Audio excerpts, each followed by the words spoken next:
오늘 우리 옆 사람하고 우리 인사 한번 할 건데요. 제가 여러분들에게 주님은 살아나셨습니다 이렇게 하면 여러분들은 그분은 정말 살아나셨습니다. 이게 여러분 초대교회 때 이렇게 인사했대요. 제가 여러분들에게 주님은 살아나셨습니다 하면 여러분들은 그분은 정말 살아나셨습니다. 한번 해보겠습니다. 주님은 살아나셨습니다. 그분은 정말 살아나셨습니다. 아멘. 한 번만 더 해볼게요. 주님은 살아나셨습니다. 그분은 정말 살아나셨습니다. 여러분, 초대교회가 이렇게 주님의 부활을 또 기념하면서 또 그리고 실제로 믿으면서 부활의 삶을 이렇게 인사하며 살았다고 합니다. 사랑하는 성도 여러분, 주님의 부활을 확실하게 입증할 수 있는 그 과학적이고 객관적이고 논리적인 증거는 사실 찾기가 힘듭니다. 그러나 반면에 다른 한편으로 확실하게 주님의 부활을 부정하는 그런 증거도 없습니다. 왜냐하면 주님의 부활은 과학이나 논리나 객관적인 사실로 증명될 수 있는 것이 아니기 때문입니다. 여러분, 주님의 부활은요, 성령님께서 우리 마음속에 감동과 은혜를 주시고 자연스럽게 그 부활이 믿어져야 합니다. 여러분, 부활을 믿으시죠? 아멘. 여러분, 오늘 설교를 듣고 계시는 여러분들은 여러분들의 부모님과 이렇게 유전 검사를 한번 해보셨습니까? 여러분들은? 여러분, 안 해도 됩니다. 그냥 살아보니까, 제가 그렇더라고요. 그냥 살아보니까 성격 급한 우리 아버지 그대로 닮았고, 그냥 살아보니까 자연스럽게 저는 부모님을 성격이나 목소리나 외모가 그대로 닮아 있더라는 겁니다. 그렇게 내가 그분의, 우리 부모님의 아들이라는 것을 자연스럽게 믿고 알게 됩니다. 여러분, 내 안에 계시는 이 부활의 예수 그리스도도 마찬가지입니다. 우리가 이것을 증명하고 막 믿으려고 과학적으로 논리적으로 찾지 않아도 우리 성령님께서 역사해 주시면 우리에게 그 믿음이 찾아오게 되는 것입니다. 여러분, 우리 하나님은요, 오늘 우리 예수 그리스도의 이 부활을 전하는 데 있어 가지고 특별하게 효과적인 방법을 사용하지 않았습니다. 예를 들면 부활하신 예수님께서 빌라도에게 나타난다든지, 아니면 헤롯 왕에게 나타난다든지, 아니면 여러분 사내들인 그 공회의에 나타난다든지, 아니면 로마의 원로원에 나타나셨다면 그 많은 사람들, 콜로세움 그 경기장에 예수님, 부활하신 예수님이 만약에 나타났다면 여러분 그 효과가 얼마나 크겠습니까? 사람들 그냥 단번에 다 믿게 할 수 있죠. 그런데 주님은 그렇게 안 하셨습니다. 주님은 당신의 이 부활을 증거하고 전하기 위해서 어떤 방법을 사용했을까요? 여러분, 오늘 본문 막달라 마리아에게 나타났던 그런 방법을 주님은 사용했습니다. 주님은요, 주님의 부활은요, 전혀 신빙성이 없는, 법적으로도 여러분 그 말씀하는 거 증인되는 그것이 인정되지 않는 여자를 선택해요. 주님의 이 부활을 증거하는 도구를 여자를 사용한다니까요. 여러분, 당시 여자가 증언하는 증언은 법적으로 여러분 채택될 수가 없어요. 아무도 믿지 않습니다. 그리고 여러분, 이 여자 막달라 여인은 한때 7 귀신이 들려 정신이 온전하지 못했던 여인입니다. 이런 막달라 여인을 통해서 주님은 당신의 부활을 증거해요. 세상적으로는 좀 이상하죠. 여러분, 2세기 그리스 철학자 가운데 켈수스라고 하는 사람이 있는데요. 이 사람이 여러분 기독교에 대해 많은 혐오감을 가진 철학자입니다. 그가 이렇게 얘기했어요. 나는 여인이 부활의 정언에 얘기하는 것을 절대로 믿을 수 없다. 그래서 부활은 역사적인 사실이 아니다라고 그렇게 얘기했어요. 여러분, 고대 2000년 전 특히 팔레스타인 지방에서는요, 여자는 증인으로 채택될 수도 없고 그 여자의 증언은 효력이 없습니다. 여러분, 만일 예수님의 이 부활이 꾸며낸 얘기라면 더 제대로 꾸몄어야 돼요. 여러분, 만일 예수님의 부활이 지어낸 얘기라면 더 제대로 된 이야기를 꾸미고 지어냈어야만 했어요. 즉, 여자를 부활의 증인으로 삼으면 안 돼요. 더욱이 과거 정신변력이 있는 귀신에 들렸던 여인을 부활의 증인으로 세운다면 더더욱 안 되겠죠. 왜냐하면 사람들이 그녀의 말을 믿지 않을 것이기 때문입니다. 그럼에도 불구하고 하나님은 부활의 증인을 이 여자를 세우셨어요. 막달라 마리아를 세우신 이유가 뭘까요? 그만큼 부활은 확실한 역사적인 사실이라는 것을 어떻게 해요? 강조하고 있습니다. 가장 귀한 주님의 부활을 가장 믿을만하지 않는 여인, 가장 비천하고 신빙성이 없는 이 여자를 통해서 증명하려고 하는 아이러니고 그 강조입니다. 강조. 반전이에요. 하나님께서 구원의 역사에 밋밋하게 가시지 않고 포인트와 반전을 주시는 거예요. 어떻게 보면 이게 하나님의 좀 센스고 하나님의 좀 위트입니다. 오늘 본문의 주인공 이 막달라 마리아는 7 귀신이 들렸던 여인입니다. 그만큼 완전하게 귀신에 사로잡혔던 그런 여인이라는 말입니다. 아니면 실제로 7 귀신에 들어갔을 수도 있고, 그 고통스럽고 절망적이고 지긋지긋한 여러분 그 귀신의 사슬에 매인 그 삶에서 주께서 해방을 시켜 주셨어요. 여러분, 제가 금요일 잠시 말씀을 드렸잖아요. 제가 가르쳤던 학생과 여러분 청년 가운데 귀신이 들린 여러분 여학생이 있었는데요. 개인뿐만이 아니라 그 가족과 가족 전체가 다 완전히 희망이 없어요. 여러분, 이 애가 발작을 하는 경우를 보면요, 온 사람들이 좌절과 절망해요. 왜냐하면 이 아이에 대해 미래가 있습니까? 학교를 다닐 수가 있어요. 직장을 가질 수가 있어요. 결혼을 할 수가 있어요. 여러분, 완전한 여러분 본인뿐만 아니라 가족 모두가 눈물이고 핍절이고 여러분 너무나 창피고, 그러니까 아이를 막 숨깁니다. 다락에 집어넣고 지하에 넣고 막 그렇게 합니다. 그 지긋지긋한 고통과 그 창피함 속에서, 그 두려움 속에서 예수님께서 해방시켜 주시고 이 마리아에게 구원 주시고 예수 그리스도의 생명을 주셨어요. 여러분, 그러니까 그 후로 막달라 마리아가 완전히 삶이 달라지고, 이 행동하는 여인 막달라 여인은요, 예수님을 따라다니는 여제자였어요. 남자들 제자 12명에 대한 기록은 많이 나오지만 여러분 성경에 보면 2군데 정도, 누가복음 8장과 여러분 이 성경에 보면 여자 제자들의 이야기들이 나오는데요. 당시 여러분이 막달라 마리아를 포함한 여자 제자들은요, 자기 재정, 자기 돈을 들여가면서 예수님을 보좌하고 예수님의 사역을 서포트했어요. 아마도 그냥 음식을 하고 아마 음식을 대접한 것 같아요. 누가복음 8장에 여러분 그런 얘기들이 나옵니다.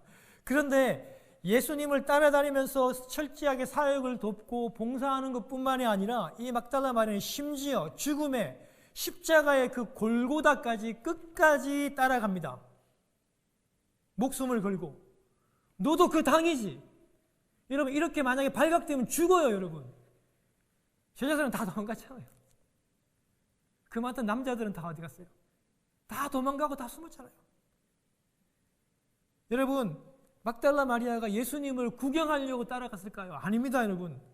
주님과 같이 죽을 수만 있다면 죽으려고 따라갑니다. 그만큼 이 막달라 마리아는요, 그 예수님에 대한 그 사랑이, 그 예수님에 대한 그 충성이 남달랐던 그런 여인이었습니다. 이런 여인을 주께서 사람에게 가장 영광스러운 부활의 첫 증인으로, 증거자로, 목격자로 그렇게 세웠던 것입니다. 뿐만이 아니라 여러분, 막달라 마리아는요, 십자가에 죽으신 그 예수님의 시신을 거두어서 예수님의 그 시신의 향품을 바르려고, 그러면서 그 자신이 제자에 대한 그 예우를 갖추기 위해서 그 예수님 그 시신의 향품을 바르기 위해서 그 새벽에 여러분 그 무덤을 찾았던 그런 여인입니다. 여러분 통상 십자가에서 여러분 이런 저주의 죽은 사람들은요 무덤에 묻힐 수가 없고 가족조차도 잘 안 거둬가기 때문에 보통 공동묘지에 여러분 버려졌다 그래요. 근데 여러분 예언대로 예수 그리스도의 여러분 그 몸은 부자였던 아리마대 요셉의 그 무덤에 들어갔기 때문에 그것을 확인하고 여러분 마리아가 그 새벽에 아침에 여러분 이 프로라고 하는 원어는요 새벽 3시부터 6시 사이입니다. 그 칠흑 같은 새벽에 여인 혼자 몸으로 무덤을 찾았던 것입니다. 여러분 이것을 누가 쉬운 일이라고 말할 수 있겠습니까? 이거 굉장히 무모한 짓이에요. 여러분 아시죠? 여러분 그 당시에 여러분 무덤은 돌무덤이에요. 입구를 돌로 다 막아 놓습니다. 여러분 이 돌무덤을 옮기려면 장정들 2-3명이 이걸 밀어야 되는데 그 새벽에 누가 그걸 밀어줘요? 그 새벽에 무덤을 찾아갔다는 것은 무모한 짓이고 헛걸음을 하고 다시 돌아올 확률이 많습니다. 그럼에도 불구하고 막달라 마리아는 그 길을 선택했어요. 왜요? 주님을 사랑하니까. 주님에 대한 그 충성을 지키기 위해서. 여러분 만일 내 여동생이 내 딸이 내 아내가 여러분 그 새벽에 여인 혼자 여러분 그 무덤을 열려지지 않는 여러분 그 무덤을 찾는다면 아마 저는 말렸을 것 같아요. 그러나 여러분 막달라 마리아는요 남들의 시선을 그렇게 의식하지 않았어요. 자신이 만난 그 예수님, 그 예수님에 대한 사랑만 기억했던 거예요. 나를 만나주시고 내게 빛과 생명을 주신 그 예수 그리스도, 그분에 대한 사랑을 생각하고 그 새벽에 무덤으로 달려갔던 것입니다. 사랑하는 성도 여러분, 우리 주님은 오늘 이 부활절 이 아침에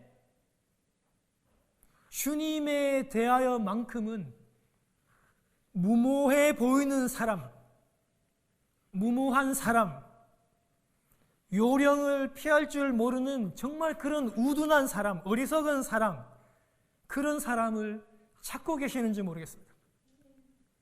여러분, 이 부활 주일에 우리 주님이 찾는 사람이야말로 이런 무모한 사람을 가진 사람이 아닐까, 저는 그렇게 생각합니다.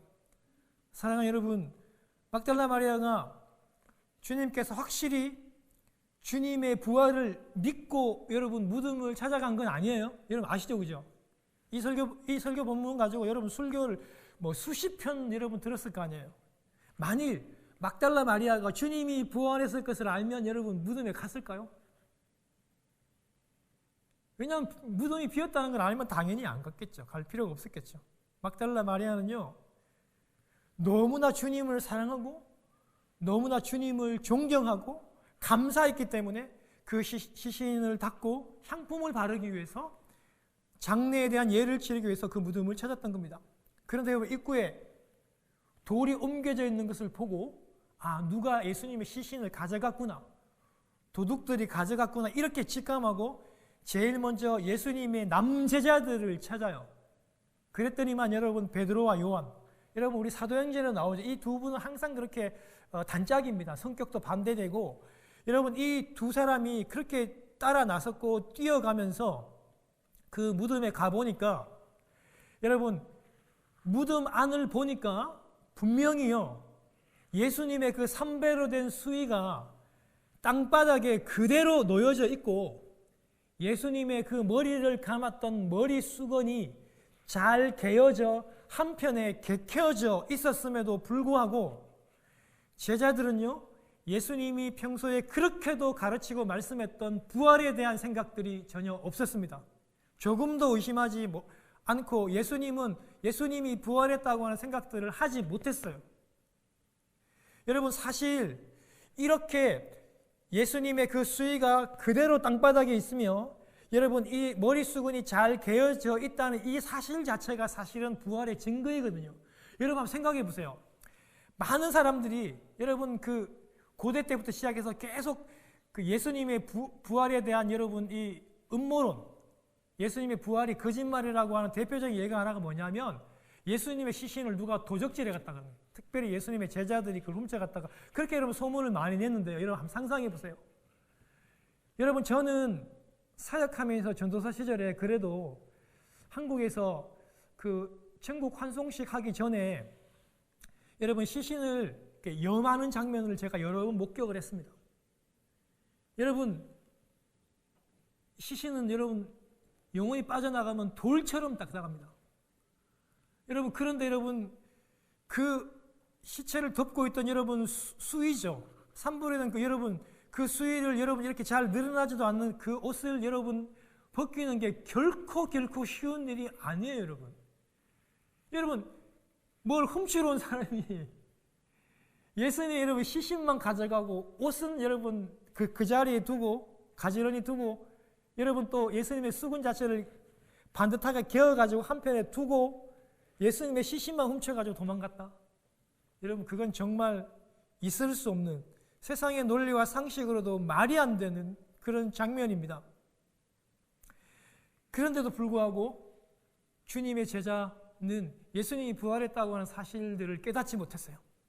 여러분 오늘 성경 20장 9절과 10절에 보면요. 제자들은 예수의 부활을 깨닫지 못하고 믿지도 못했다.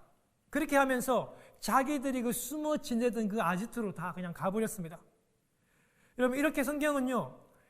두 제자도 그리고 막달라 마리아도 예수님의 부활을 다 깨닫지 못했다고 그렇게 얘기해요. 그러나 마리아가 베드로와 요한과는 좀 확실하게 달랐던 것은요. 그 마리아는 이 주님에 대한 애틋한 그 사랑과 존경과 감사가 있었기 때문에 우리 주님이 먼저 이 여인을 만나 주셨던 것 같습니다. 내가 그렇게 사랑했던 예수님, 내가 그렇게 존경했던 우리 예수님, 감사했던 예수님의 시체가 없어졌어요. 그 시체를 도둑을 맞았어요. 그런데 제자들은요, 그 사실을 듣고 알았음에도 불구하고 그냥 다 집으로 그냥 가버렸다니까요. 여러분 예를 한번 들어볼게요. 만약에요, 우리 부모님께서 만약에 그렇게 돌아가셔가지고 우리 부모님의 시신이 그렇게 여러분 누가 가져가고 없어지고 이렇게 했다면, 도난당했다면 여러분 우리가 쉽게 그걸 포기할 수 있겠어요? 우리는 그렇게 못하잖아요. 여러분 제가 예전에 영상을 하나 봤는데요. 여러분이 엄홍길 우리 산악이라는 분이 계시잖아요. 세계적으로 유명하신 분이잖아요. 그런데 여러분 이 엄홍길 씨가 함께 있었던 그 같은 산악인 그 박무택, 영화로도 나왔죠. 이 여러분 그 에베레스트를 정복하면서 여러분 그 조난당해가지고 죽었던 이 박무택 씨의 시체가 어디에 걸려있다는 것을 알고 여러분 그 엄홍길 씨가요, 자기의 목숨을 걸고 원정대를 구성해서 여러분 그 시신을 거두러 갑니다. 많은 사람들이 그것을 다 말렸고, 실제로 그 영상을 보면 여러분 이게 얼어가지고 그 시신이 100kg가 넘는 진짜 무거운 건데요.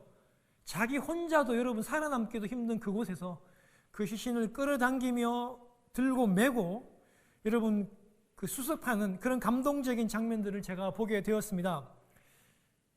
세상 사람들도 썩어 없어질 육체를 위해서도 그들이 그렇게 하더라고요. 목숨을 걸더라고요. 같은 산악인에 대한 예의를 지키기 위해서 그렇게 하더라고요. 여러분 이 막달라 마리아는 주님의 시신을 시신이라고 말하지 않고 나의 주라고 그렇게 얘기하죠. 여러분 마리아는요, 주님의 시신이 없어진 것을 알고 굴 밖에서 계속해서 웁니다. 어쩔 줄을 몰라 하면서 목을 놓아서 계속 울어요. 첫 번째 여러분 우리 천사들이 네가 왜 우느냐 그렇게 물어봤고, 그 다음에 여러분 예수님 부활하신 예수님께서 나타나셔가지고 처음으로 말씀하신 말씀 또한 네가 왜 우느냐입니다. 지금 예수님의 시신을 잃어버려가지고 지금 완전히 지금 정신을 나간 상태예요. 자기가 사랑했던 그 예수님의 시신을 잃어버리고 완전히 지금 절망하고 망연자실해서 그렇게 계속해서 목 놓아 울었다는 것을 우리가 알 수 있는 겁니다. 그러면서 천사가 나타났고 그 다음에 예수 그리스도께서 나타났는데, 마리아가 예수님이 부활했다는 사실들을 잘 몰랐으니까 그 부활하신 예수님이 동산지기, 동산 그 무덤에서 일하는 직원인 줄 알고 그렇게 얘기를 하죠. 당신이 그 예수님의 시체를 옮겨갔다면 내게 좀 말 좀 해달라고, 어디 두었는지. 내가 모셔가겠다고 그렇게 얘기합니다. 사랑하는 여러분, 잠언 18장 17절에 보면 여러분 잘 아는 말씀이 있습니다. 사랑하는 자들이 나의 사랑을 입으며 나를 간절히 찾는 자가 어떻게 해요? 나를 만날 것이다. 여러분, 예수님을 간절히 찾고 사모하는 자, 그가 사랑을 입을 것이며 예수님께서 그를 만나 주실 것입니다. 왜 하필 같은 장소에 남제자들 2명을 먼저 만나지 않고 여제자 막달라 마리아를 이렇게 왜 만나 주셨는지, 우리는 그 막달라 마리아가 그 예수님의 사랑이 그렇게 애틋하고 그렇게 지극했다는 것을 우리는 이 본문을 통해 알 수 있는 것입니다. 여러분, 예수님께서 마리아의 뒤에 나타나서 이렇게 말씀하십니다. 마리아야. 사랑하는 여러분, 우리도 부활의 날에 우리 주님께서 여러분의 이름을 이렇게 불렀으면 좋겠어요. 하민아, 백규야, 이렇게. 여러분, 제가 이 설교를 준비하는데 예수님이 마리아야 이렇게 부르시는데 제가 얼마나 막 감동이 되는지, 제가 그 설교 준비하는 거를 멈추고 제가 우리 안에 있는 방으로 올라와서 잠시 아내와 나눴어요. 야, 진짜 우리가 구원하는 그날에 예수님이 우리의 이름을 이렇게 불러줬으면 참 좋겠다. 마리아야. 이렇게 얘기했더니 마리아가 여러분 평상시에 예수님하고 교제했던 그런 말로 나눠요. 랍비라고 그렇게 딱딱한 말로 부르지 않고 예수님이 마리아야 이렇게 부르니 마리아가 랍보니 이렇게 불렀어요. 여러분, 이 말은요, 친애하는 선생님 이런 뜻이에요. 여러분, 아주 정말 그 관계가 깊은, 서로 존경하는, 아주 관계 가까운 그런 여러분 사이에 할 수 있는 그런 표현들인 거죠. 여러분, 마리아가요 얼마나 기뻤겠어요. 정말 그 형언치 못할 그 기쁨과 행복감으로 주저앉았고 예수님을 이렇게 막 만지려고 와락 안으려고 그렇게 했죠. 근데 예수님께서 어떻게 말씀하십니까? 예수님께서 내 몸에 손을 대지 말라고. 여러분, 이걸 문자적으로 그냥 그렇게 여러분 직역하기보다는요, 내 몸에 말 그대로 손을 대지 마라 여러분 그런 뜻이 아니라 단순히 손을 대지 말라 이렇게 해석하기보다는요, 부활한 주님을 만났다고 해서 부활이 주는 그 평안함과 행복감에 안주하지 말라는 그런 뜻입니다. 어떻게 해요? 부활의 주님을 만났다고 여기서 주저앉거나 안주하지 말고 부활의 주님을 만난 그 사실을 삶에 적용하고 나아가서 이 부활의 주님을 증거하라는 거죠. 주님께서 바로 미션을 그에게 주셔요. 그러면서 어떻게 합니까? 네가 내 형제들, 내 제자들에게 가서 이 말을 전해달라고 그렇게 얘기하잖아요. 내가 나의 하나님 아버지께 지금 올라가니까 그거를 제자들에게 전해달라고 그렇게 얘기했고, 여러분, 이렇게 사명을 받은 이 막달라 마리아가 부활하신 그 예수님을 목격하고 경험하고, 여러분, 예수님께서 전한 그 내용을 그대로 18절에 보면 제자들에게 말합니다. 우리 이 말씀을 같이 한번 읽겠습니다. 시작. 막달라 마리아가 가서 제자들에게 내가 주를 보았다 하고 또 주께서 이렇게 말씀하셨다 이러니라. 사랑하는 성도 여러분, 설교를 정리합니다. 오늘날 우리 예수 믿는 많은 성도들은요, 예수님의 이 부활을 기념하기에만 너무 바빠요. 새벽같이 일어나서 새벽 연합예배 가야죠. 성가대 서야죠. 계란 삶아야죠. 계란 돌려야죠. 그런데 우리가 지난날 우리의 부활절을 생각해 보면 나의 부활이 아니라 예수님께서 부활하신 그 부활을 기념하고 그 부활에 대해서만 우리가 집중했던 것을 기억합니다. 여러분, 그것이 나쁘다는 말이 아니라 진정 이 부활절에 가장 필요한 것이 무엇이냐면 그 예수 그리스도의 부활이 실제로 나의 부활이 되고 나의 삶 가운데 적용이 될 수 있어야 한다는 사실입니다. 사랑하는 성도 여러분, 우리 예수님께서 죽은 나사로를 살리시는 여러분, 이런 기적은 충분히 행하실 수 있는 분이시고, 예수님이 십자가에 돌아가시기 전에도, 오늘 제가 여러분들 이 말씀을 읽어드렸잖아요. 예수님이 십자가에 돌아가시기 전에도 예수님이 이렇게 얘기했어요. 나는 부활이요 생명이니. 예수님께서 죽기 전에 이미 당신이 부활이라고, 부활 그 자체라고 말씀했어요. 벌써 예수님께서는요, 예수님께서 죽은 가운데서 부활하시는 것은 어떻게 보면 큰 기적이 아니에요. 정말 중요한 것은 그 부활의 기적이, 그 부활의 능력이, 부활의 영광이 예수님으로부터 흘러내려 우리 가운데 임하고 그것을 우리 삶 가운데 적용하여 오늘 이 막달라 마리아처럼 그 예수님의 그 부활의 그 소식과 그 목격하고 증언한 그것을 세상에 나가서 내가 사랑하는 자들에게 가르쳐주고 증거하고 나누어 줄 수 있어야 한다는 것입니다.